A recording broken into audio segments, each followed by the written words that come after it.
Mark here again, folks. You all know how I do cookbooks, bring information. So I want to continue to elaborate and articulate the process of the breakup, right? And I want to kind of like journal the breakup via YouTube videos. And if anyone's going through breakups, I'm going through one. Maybe you could find some consolation or some consolement in these words, right, to help you through the process. Now, I talked about the splitting of an atom. When an atom splits, it releases energy. When two people break up, when two people come together, it's analogous of two atoms coming together and forming a molecule. When two people come together, again, it's analogous, it's metaphoric, I'm using it metaphorically. When two people come together, it's the atoms coming together making a molecule. Now, when an atom splits, it releases energy. This is how the sun releases energy by proton to proton reaction, where molecules come together, split, energy is released. Corona, it's called a corona, which is the radiation. But you got to understand how it applies to you and I as human beings. When we come together, it's a beautiful thing. Energy is also released, right? It's a positive thing. When an atom splits, it releases energy, as I said before. Now, the person who walks away from the relationship, now obviously if the person is breaking up, if a union or a unit or a couple is breaking up, something obviously is wrong, right? There's a negative amount of energy. The relationship itself has endured absorbed, inoculated so much, or inculcated so much negative energy that there's a disbursement, and then hence why people split. When people split, like the atom, energy is released. Now, here's the interesting thing: the person who walks away, I mentioned this in the previous video. The person who walks away immediately goes into electropositivity. The reason why they go into electropositivity, I spoke about this in previous videos, but I'm going to explain why. The reason why the science behind why they go into electropositivity is because when they walk away, they are walking away from a negative environment, right? The relationship is now toxic. There's some negative element in the relationship that causes the person to walk away. When they walk away, they are giving up what's called an electron. This is go to the periodic table and study science. They're giving up what's called an electron. Okay, when you have non-metals and you have metals on the periodic table. Metals are the magnesium, potassium, calcium, sodium. These are elements that give up electrons easily. They give up electrons. Electrons are negative charged particles. They're negative energies. So when a element gives up an electron, it becomes what's called electropositivity. Again, an element gives up an electron, let's say potassium or sodium, it gives up an electron, it becomes what's called an electropositivity, or electrolytes. Electrolytes are positive charged particles. They give up electrons. So when an element gives up an electron is negatively charged, okay? It becomes what's called a cation, which means a positively charged particle. So the person who walks away from the relationship, by default, it's protocol in terms of science. It's the protocol, which is the process, a series of process that occurs unwittingly, to no credit of your own. You take no credit for this. This is science, and this is what happens. When you walk away from a relationship, you are immediately giving up an electron. I say that because you're walking away because obviously something is wrong in the relationship, so you decide to leave. So because you are the one going out on your terms, you're going out on top, so to speak, you are giving up an electron. The electron is the negative energy that's embedded in the relationship.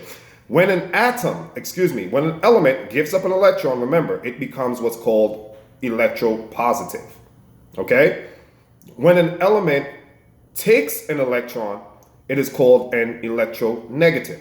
So you, the person who walks away, immediately you're giving up an electron. So you become electropositive. This is why, but here's the reality. The person who walks away still has electronegativity in their field. Remember, we all have a magnetic field. Your magnetic field is the entity, the energy, or the aura that orbits you, surrounds you 24/7. Now, when you give up the electron because you're the one leaving, you are going and entering into a state of electropositivity. The person who's been left behind, as I mentioned before, because you give up the electron, they are absorbing that electron.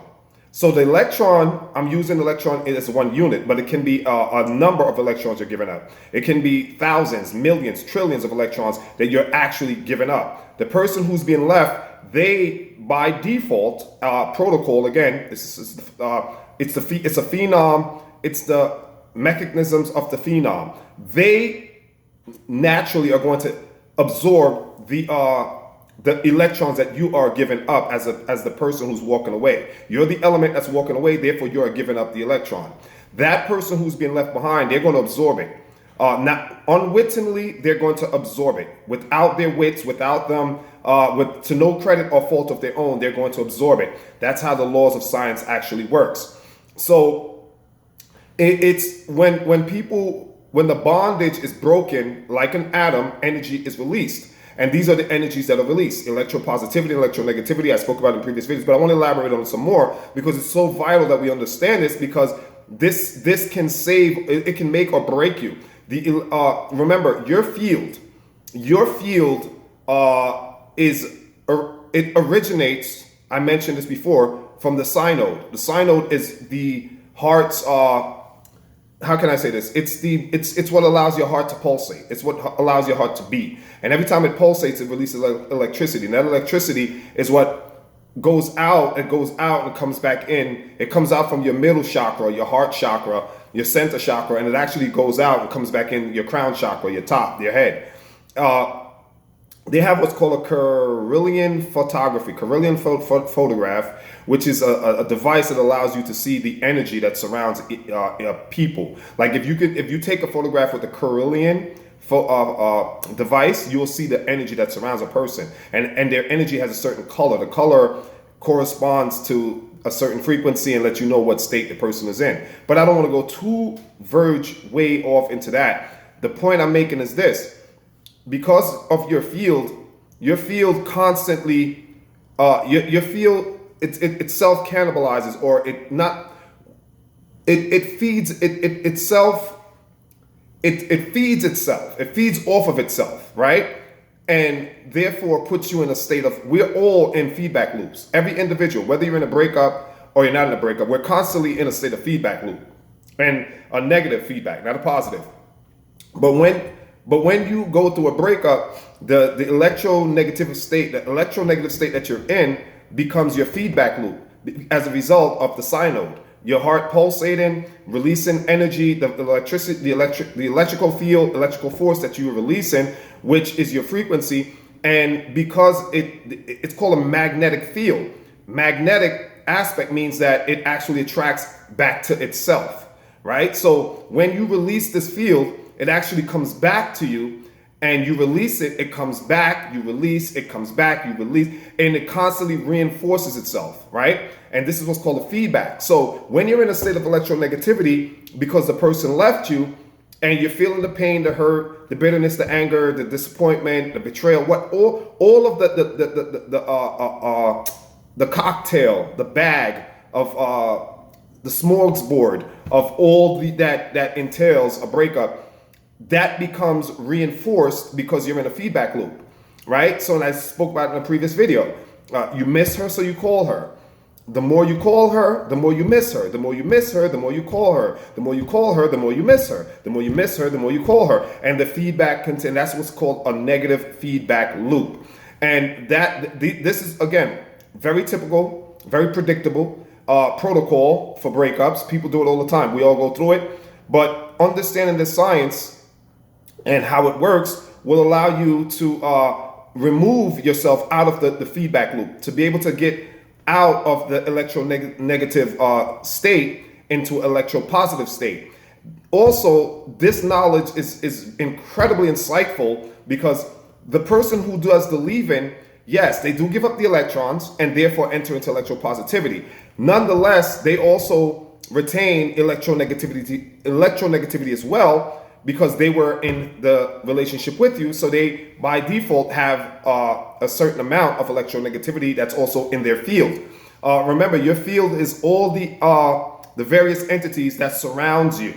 All the forces, the entities, the energies that are constantly orbiting your person. Okay, so that field is it is comprised of various things, a plethora of information lies in each and every individual's field. And every time you come in contact with someone, you're engaging their field before you engage them on a physical plane. You're engaging them on a dimensional, other dimensional, supernatural plane. So the person who does the walking away, though they might go out on top, over a period of time, their electropositivity, once you stop pursuing, because that's what we do, right? We pursue.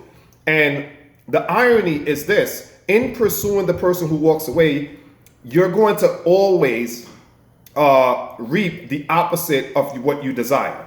And the science for that is because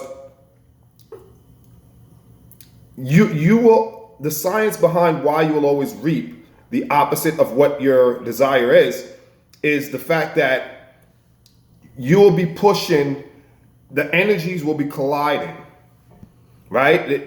There will be a collision going on, right? The energy that you're emitting will collide with the energy of the person that's walking away. There's not going to be any harmonious, it's called frequency matching. There won't be any matching of frequency. Your frequency and their frequency will never match. And therefore, you will always continue to push while trying to pull them towards you, you're going to push them away. And that's because of frequency matching, or the disharmonious frequencies that is actually in that person's field and your field. Both fields are no longer in harmony. There's no synchronization of fields, so you'll always get the opposite of what you intend. So the best method is to let go. I mentioned this in the previous video. Your best method is to let go. And that's the difficult part to do, is to let go, but that's your best method. But the person who walks away in electropositivity, in time, their electropositivity begins to depreciate. It begins to plummet like a stock. You know, if you're in the stock market, you know what I mean. Stocks plummet. Their electropositivity stock will plummet. And there's scientific reasons for that as well. And their electropositivity will continue to be maintained as long as you continue to pursue and chase. As long as you continue to pursue and chase, you will be feeding their electropositivity. So they're going to stay in a positive state, because they will always be able to talk to the girl, he's sweating me, girl, he chasing me, girl, he won't stop bothering me, girl, he's stalking me, and you're feeding their electropositivity. But once you cut off communication and you sever ties, their electropositivity begins to plummet. And you can look at it like a chart, like a stochastic stock charts, right? Stochastic stock charts. You see the chart, how it just tops and then it starts to go down, down, down, down. That's what happens to their electropositivity. And the science for that is because, remember, they still have in their field the same thing you have in yours. The missing, the loneliness, the missing the person, the wanting to hear the person's voice, the wanting to talk to the person. No matter how mad they are, eventually as time goes by, the anger begins to subside, and maybe people start to think, maybe I shouldn't have said this, maybe I did this wrong, and people start to reflect. So their electropositivity begins to temper at best. It starts to temper a bit, and then if you completely cut all ties, it actually allows the electropositivity to nosedive and plummet, like I said, with high velocity. So this is the science of breaking up, how to deal with it. And again, the best thing for you to do, look, electronegative states are horrible. They're horrible states to be in. They're very destructive, dangerous, and there's nothing that good that can come out of them other than lessons learned. But your best bet is to try to get out of the electronegative state as quickly as possible, so that it doesn't affect and cascade into other areas of your lives. Some people don't want to get out of bed, they don't want to go to work, mess up your finances, it's your mood, your emotion, your heart, your stress levels. So your best bet, and then you got to remember this: when you are in the electronegative states, there's things that are going on in the brain. For instance, when you're in the relationship, there's a lot of dopamine being released. In my previous video, I couldn't remember the word. Now I do. It's oxytocin. Oxytocin is it's called the love chemical. Yeah, oxytocin is called the love chemical. When you're in a relationship, the brain secretes a lot of oxytocin, and it makes you feel very endearing. It makes the other person very endearing to you and you to them. So when the breakup takes place, the secretion of oxytocin is mitigated and reduced significantly. Dopamine also is a chemical that is a pleasurable, is a feel-good pleasure chemical that the brain secretes as well. That also becomes mitigated and reduced. So what happens now that you have like the addictive symptoms begin to kick in, right? No different than a drug addict or someone who's trying to kick a vice. You go into the addictive state because behind addiction is dopamine. Behind addiction is dopamine, right? The chemical dopamine. That's what creates addiction. You want that high, you want that feeling. So is oxytocin, serotonin also, right? These are drugs that behind depression is a lack of serotonin. Serotonin makes you feel well, feel good overall. So all these chemicals are secreted by the brain when you're bonded with someone. When you are bonded with someone, the brain secretes these chemicals in higher dosages. Even if you're single, your brain secretes them. But when you're in a relationship, the secretion is just more exponential, or it's a deluge. It's more of a deluge. Like you see the person, you just meet someone, you feel that euphoria, that's all the chemicals that's like really kicking into overdrive. So when you break up, all these chemicals are reduced and mitigated. And what happens is the body now, your biology starts to react. Your CNS, central nervous system, everything begins to react. What's going on? You know, where is this? And then the addiction and the addictive behaviors start to come out as a result of the paradigm shift. So it's like I said, all you have to do is have a basic understanding, fundamentals of this. And when you're the best way to get over, here's another thing, folks. Biggest mistakes people make. Biggest mistakes. Distract yourself with someone else. I'm sure we've all heard that. The quickest way to get over a girl is with another girl. No, it's not. Like, that is a primitive caveman philosophy, okay? I know a lot of people believe in it, but let me tell you, it's the worst thing you can do. Do not distract yourself with someone else. What do they call that? I forgot. Rebound. Yeah, rebound. Yeah. Don't ever do that. Trust me, you're going to stay, you are doing yourself more damage than you're actually, go through your pain, okay? Isolate, go through your isolation. Here's the thing. Don't distract yourself with someone else, and don't think that going to go out with your friends and hang out and, social, go party and everything, they'll tell you to do everything, then face the responsibility or the reality of what breakup feels like. Distract yourself with anything other than feeling what the pain or the breakup feels like. No, that is not going to work. It's not a healthy way to handle it. Like I said, the quickest way to dig your way out of this state of electronegativity is to sever ties with the person. Do not communicate, cut all communication, and meditate. Meditation is very important. And I said it before, exercising is like the best. I can't stress exercises enough. Just work out. I can't stress it enough. I can't you cannot overemphasize the importance of doing physical activity. And again, it doesn't have to be athletic, any kind of exercise. Also just spend time doing things that you love. If you have any hobbies, recreational stuff, but don't try to distract yourself with someone else, because that's what you're really trying to do is, allay or assuage the pain that you're feeling with by using this other person. And then that's only going to end up in a bad way, because eventually that person will know you're using them and there won't be any chemistry. Okay? The chemistry is just going to be totally off. So whatever little fix you might get from that, when that person is no longer there, you're just going to fall right back into your funk. So your best bet is to just face the funk, right? Nose dive right into it, face it, man up, woman up, face it, and practice. If you're under the sound of my voice, practice some of these disciplines. Like I said, meditate, go for walks, exercise, spend time loving yourself, do things that you enjoy to do. Read. I know it's hard to read. Like I'm an avid reader. I'm a bibliophile. I love to study, love to read. But when I go through stuff like this, it's hard to read. I'm not gonna lie. Nothing sticks. So I don't really read whenever I experience this kind of stuff. But I exercise. That's my thing, right? Nothing stops me from exercise. I don't care how I feel. When I go in the gym, I'm at home. I'm gonna do my thing. You know what I'm saying? I'm gonna have fun. Like I'm a kid in a candy store. So find your niche. It's called your niche. Find your niche and discipline yourself in your niche if you're going through a breakup, and that will help you work your way out of the electronegativity. And keep in mind, like I said, don't chase the person. Chasing the person is only, try catching your shadow. Okay? If you don't believe me, try catch. Go outside under the sun, look at your shadow and chase it. It will always run from you. The faster you go after your shadow, the more your shadow eludes you and escapes you. It's very elusive. But if you turn around and walk in the opposite direction, what happens? Your shadow begins to follow you. Let that be some wisdom for you folks. Don't chase nobody. Turn around and walk in the opposite direction. You'll be surprised they start following you. But then again, you might not want that either. So until next time, y'all know what I'm going to do. Cookbooks, bring information. Peace.